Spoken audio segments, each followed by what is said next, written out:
This episode of the Mal Report is brought to you by Malcare. Learn more about Malcare at malcare.com. You've heard me talk about Malcare before, but they're back with some interesting updates. Not only are they the WordPress plugin with instant WordPress malware removal, well, let me read some of these features. Deep malware scanning. They know about malware that other plugins don't. Number 2, that one-click malware removal process makes it super easy to remove from your WordPress website. And number 3, a new feature called Autobot Ultra Defense System. Okay, I made that Ultra Defense System part up, but get this, it automatically blocks the bots hitting your website. So not only does that protect your website, but in the long run, it'll improve speed of your site from not letting those bots through the doors. Check out Malcare at malcare.com. That's malcare.com. I don't want to be a malware specialist. You don't either. Check out malcare.com. Thanks for supporting the show. This episode of the Mal Report is brought to you by Lockdown SEO. You can find it at lockdownseo.com. That's lock with an E. LOCKEDOWNSEO.com. LockdownSEO.com. His name's John Locke. He helps industrial companies with search engine optimization so they can get more qualified leads. If you're a WordPress developer helping this customer type, industrial companies, manufacturing companies, reach out to lockdownseo.com.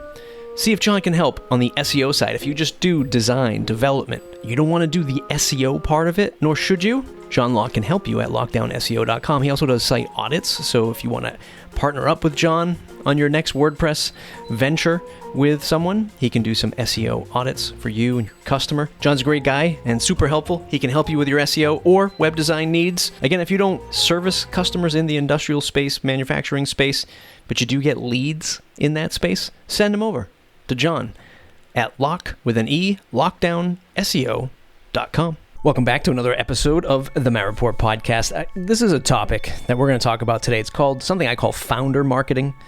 My friends Brian Castle and Jordan Gall recently talked about this on their podcast. They're both hiring for this media creator role.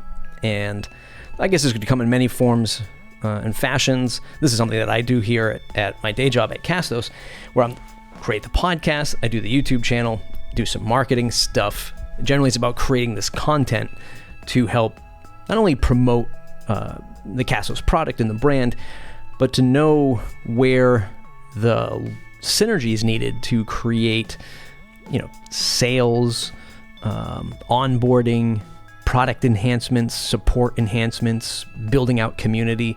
It's not just do a podcast, get listeners, get downloads, that kind of thing, or do create a YouTube video and try to get likes and views and subscribers, although it does contain the sum of those many pieces.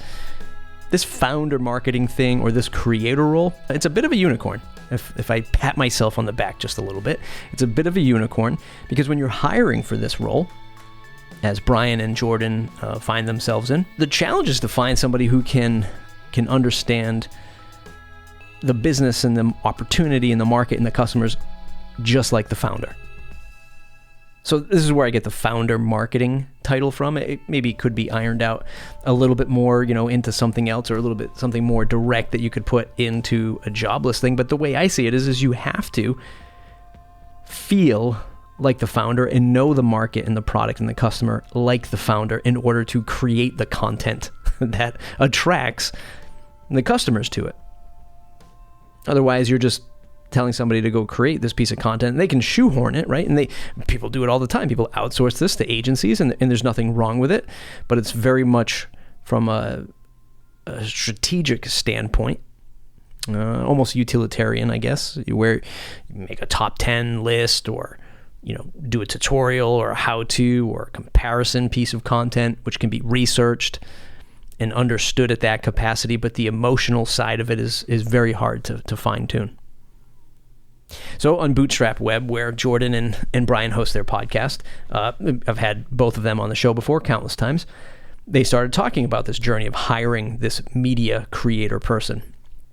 So number one, if that's you, check out that episode. It'll be in the show notes, and reach out to either Brian or Jordan for a potential role. It's going to be kind of interesting to see them going head-to-head in this space and seeing who they hire and how they hire. And I think it's a great time. It's a great opportunity for us creators that are out there. So if that's you, creating your own little YouTube channel or podcast. And by little, I mean maybe you're just starting out and you're trying to gain traction, but this could be a great opportunity to say, you know what, I have a small audience here. It's growing, might not be growing as fast as I'd like, but this is an opportunity for us. It really puts the power in the hands of the creators, I think, when software businesses or any businesses in general think like media companies. Because if you looked at traditional Hollywood, let's say, and how much of a closed ecosystem that, well, probably still is, but was definitely 20 years ago for, anybody to produce a movie, any actors to show up, comedians, et cetera, et cetera. And then you look at the introduction of Netflix, Hulu, Amazon. Everybody is now has this secondary market of content where it's not just the big television channels and the big movies. So that's the only distribution points anymore. There are far more distribution points, far more opportunities for creators to create, the traditional media that we think about, movies and television. Let's break down a few clips. I also have a Twitter thread on this, which will be in the show notes if you want to engage with the Twitter thread and see some of the activity happening over there. So we're going to play each clip from this episode, the most important clips, I think, from their conversation.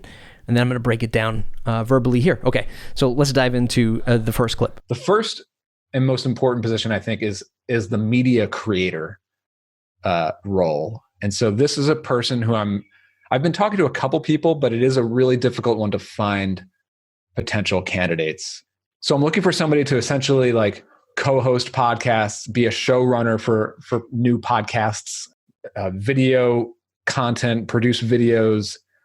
So somebody who is like a great storyteller and has the technical chops, like the video production, podcast chops, doing interviews with other people, coming up with creative premises for a new show, and just, being like just driving the creative content that comes out of this.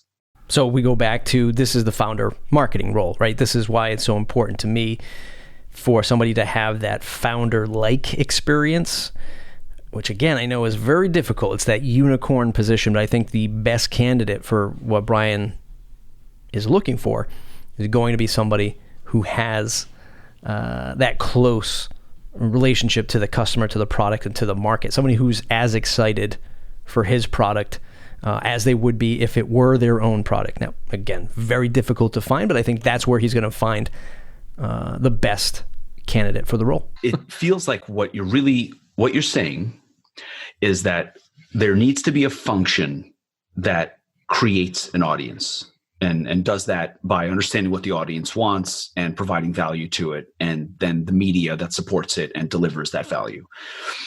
And then, I would say yes, and coming up with creative new ideas, like a new premise, not just find 100 founders to go interview every week, like new angles, new premise. That you emphasize that in the job listing, where it was like, we don't want to do the same stuff. We want to really think about why we would do something, and then look at the format that way, not just, well, let's just do another podcast because that's what everyone does. Yeah, like what, like.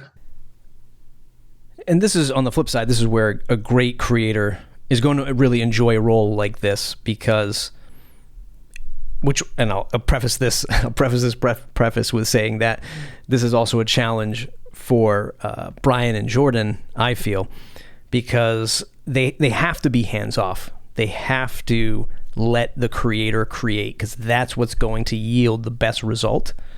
And if you're a creator out there doing your thing, you know this. You know that if there's less restrictions, and less sort of control, and you have more autonomy to do what you need to do to create a great piece of content. It doesn't have to be just a podcast. It spans across podcasts, audio, video, written, email, newsletter. Even if you were doing some kind of like social campaign, you understand where your strengths are and how you're going to communicate this message. And if Brian and Jordan can let the creators create, I think that's going to be the best outcome, but also the hardest for them to not manage, but have expectations for. Because I think so many founders might be so goal-oriented or developer-oriented, where there's sprints and there's sales goals and there's marketing goals where like visits and conversions, that the creative side is very hard to measure, especially when you turn to them and you say, hey, I need time to do this. The more time you give me, the better it's going to get. But it's not going to be like this constant production wheel happening. I mean, it eventually will, right? Like I found a pretty good stride at Castos. But in the beginning, it's like, I just need time to absorb this. I need the time to look at my creator canvas. And I think that'll be the biggest challenge for Brian and Jordan moving forward. So first step, audience. And now this technical marketer role is really the transition between the audience and the product. It's like the bridge on identifying some people in the audience are going to be interested in what we're doing as a product. Not everyone. And you're not building the audience solely for the purpose, like, because that people see through that. You want the authentic version of media and an audience and value, and then allowing for a bridge from there over to the product. And just to wrap some context around this is Jordan explaining back the technical marketing role that Brian also wants to hire. So he wants to hire in tandem this content media creator plus a technical marketer to sort of carry the ball the other half of the way down the field, to use a sports analogy. Terrible one at that. But hiring the media creator, go out and do the creative, do the show running, create the actual content, hire a technical marketing lead to help distribute the content, help convert the content, and measure the success of the content. So number one, very smart move for Brian to be thinking that, because it can be two people in a very low pressured setting. And by pressure, it's not even just the pressures of the owners or the other teams, but just the market in general. Like, how much content do you need to create to compete with others? How much time do you need for each piece of content? Having somebody else carry the ball the rest of the way on the marketing side is very smart. You're definitely going to need a budget to do that. You need to be able to hire two people, at once. You can do it in the beginning. It really depends on what your capacity is as a creator, but also how you can streamline your processes and what the actual overall goals are. So very smart to have these two separate roles, because largely they are two separate parts of your brain thinking about how to approach this stuff. It's about thinking about that target audience and distribution before we even create the content. So if the technical marketer and myself are in the mix on coming up with ideas in collaboration with our media creator, it's about, we know that at the end of the day, we want to reach this segment of people. So how can we start to come up with creative ideas for a show with an awesome premise for that audience would just eat up every single day? And the technical marketer can think about, as we're ideating on this stuff, okay, if we're going after that audience, these are the types of channels that we can go to distribute that show and grow the audience for it. Again, this is where I go back, let the creators create. This will be the challenge, all right? How do we give somebody the freedom, but also at the same time, like, push this marketing and promotional thing forward so that we know it's working? I would say it's going to take a solid 6 months in order to really hit a stride, working together, how content calendars are created, how content's created, how it's shipped, how it's promoted, how it's repurposed, which is very, very difficult to even think about and make time for, because you create so much content that you just don't want to let it be done, right? You spend all of this time, all this investment in it. How do you keep that content fresh? Newsletters, communities, et cetera, et cetera. So things like that. Big challenge, but good that Brian's thinking about it as two independent responsibilities.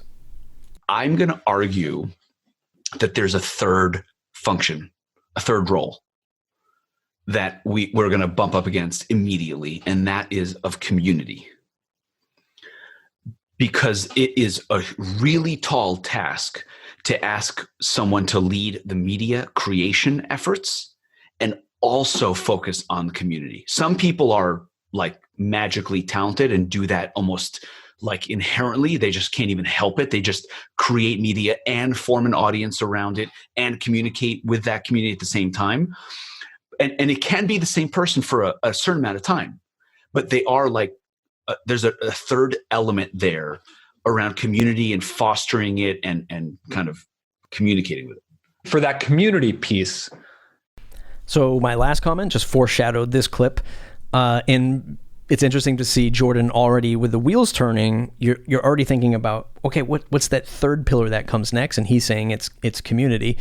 And it most certainly is, maybe not for every product and brand that's out there. But the key thing here is that even those two people, the creator and the technical marketer, cannot be responsible for building and cultivating and supporting a long-term community. Again, everything can be done temporarily. Just won't be done great, and it won't be done very organized, and there'll be a lot of pressure on one person to do everything. But hopefully what this does is bring into light, because a lot of people just say, I'm going to hire somebody who does marketing. Oh, by the way, do a podcast, do a YouTube channel, do this marketing thing, report on the metrics, tell me what the conversions are, do the email newsletter, and can we do a community with that? I mean, sure, anyone can tackle all three of those at once, but it's just going to be done poorly to the point where the person who's responsible for it is ultimately just going to burn out. Because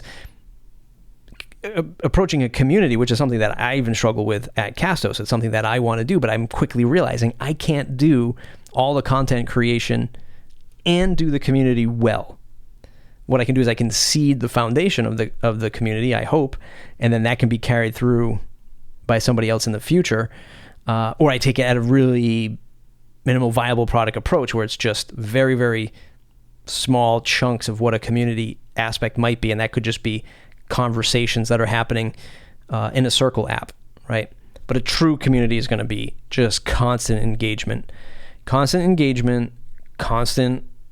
pruning and supporting and making sure people are engaged and that there's value being taken away from it. Because if there's not somebody doing that, it's very, very hard to get the momentum for a community to take off where it just supports itself. I think a lot of people think community because they're like, oh, great, this will be interaction that's just on autopilot. Like everybody gets into a room and of course they want to talk about the product, the brand, and what their experiences are. But you need somebody constantly engaging in that. Again, whole new responsibility, smart to think about it as an independent responsibility. My thinking on that is now, if you want an engaged community who is interacting with each other, the audience has to come first. The audience is the raw material in some ways that allows for it to happen. and like for a brand new community, like if you want to start a Slack group or a circle or whatever you're going to use for your community, it's just such an insanely difficult boulder to push up a hill if you don't have an audience to begin with, or if your audience is very small. Because the truth of the matter is, for every 100 people who follow you, only 5 of them or less are the type of people who will actually leave a comment in the community. The other 95 might lurk, they might watch, but they're just not commenters. That's just the nature. So you need thousands and thousands of followers to just spark a community. I think that too early on, trying to create a community out of a very small audience, you're going to waste resources. You're going to waste people, or waste hours, waste money on a extremely difficult uphill battle. And that's Brian just proving my point. He's been doing it now for a while. He understands the challenge of community. So I have nothing much more to say on that other than what I just said previous to Brian and what Brian just said in that statement. Especially for that media creator role, it's a really difficult. I am talking to a couple people, but I think what I'm also starting to look at, I don't even know how viable this is to sort of be like a scout and try to find people who have like a young podcast or YouTube channel or both, sort of in the space, and maybe look to acquire them and that show and roll with that, But like, how do you find someone who hasn't blown up yet? This is it. This is what we talked about last time. But you can see the talent like on the page, and it's yes. I'm thinking about that too. Yeah. And this is kind of an opportunity for someone listening or someone that they're familiar with to just raise your hand and basically say, well, I'm talented. I just need a chance. I just need some budget. I need a bigger stage to perform on. That's what again, finding this person is, we've been talking about all these challenges, but it's going to be finding this person who meets this criteria, who's able to produce this kind of content. It's just a super challenge. So I'll speak towards just who the creators are. If you're a creator out there listening to this, and I can tell you from my firsthand experiences, you start running with a project, you love the project, you never want to see that project go away, or you could never consider yourself part of another brand. You just let it go, right? Like at some point you realize, like, okay, in order to get better as a creator and in order to challenge myself and to move on to something else, then if this is something that's interesting to you, what Brian and Jordan are talking about, look, being able to, hey, I got my YouTube channel up to whatever your number is, 1,000 subscribers, 5,000 subscribers, whatever it is, and you're feeling like you're hitting a plateau, both from the growth side and from the creative side, then you have leverage there. So I guess what I'm getting at is, if you're building something, you're not super happy with it, it's valuable to somebody else, valuable to somebody in this position. And Brian and Jordan aren't going to be the last brands hiring somebody to create content for them and create content well, that you can leverage that. And I'm not even saying you necessarily get rid of it or give up on it or sell it. Or maybe you do sell it, right? So if you are in the technical space, because there's lots of us that do the technical review, the software, the plugins, the tutorials, that kind of thing, this would be a great inroad to say, well, look, I've built up this audience, this brand, I have this many subscribers, I've had this many videos or this many listeners, let me sell this value to you. And I think that's perfectly fine, and one that, is only up to you as a creator whether or not you want to do it, but the options are there, and the options are going to keep coming, I think, as more people invest in this space. I can't help but I keep going back to news. Like, what's happening in your industry? Who's doing what? Who's collaborating with who? Who raised money? Who hired who left this? Who's starting something new? Like, that's the stuff you talk about on a day-to-day basis. And I think there's an opportunity to create media around that turns that media brand into a destination and somewhere that people look to regularly. And that would be power. The context around this clip from Jordan was, he's looking for something that's unique. Like, what could he produce at his new company, Rally, that would be a unique twist on content creation that isn't just the interview podcast, or even a high produced podcast where it's more storytelling and engaging, and much higher production. He's thinking about news and sort of just staking a claim in whatever market you're in. You can report the news and have your unique angle on it. And I totally agree. This is a huge opportunity in this space for many reasons. One, it's more topical, and when you're creating content like this, like I do with the WPminute.com podcast, it's very specific. It's very specific to WordPress news. It's very specific to only 5 minutes. And that is the premise there, because I'm serving, I have clear definition of the audience that I'm serving, no more, no less. It's targeted. So I know who I'm serving, I know why they listen, and I know how to produce it on repeat.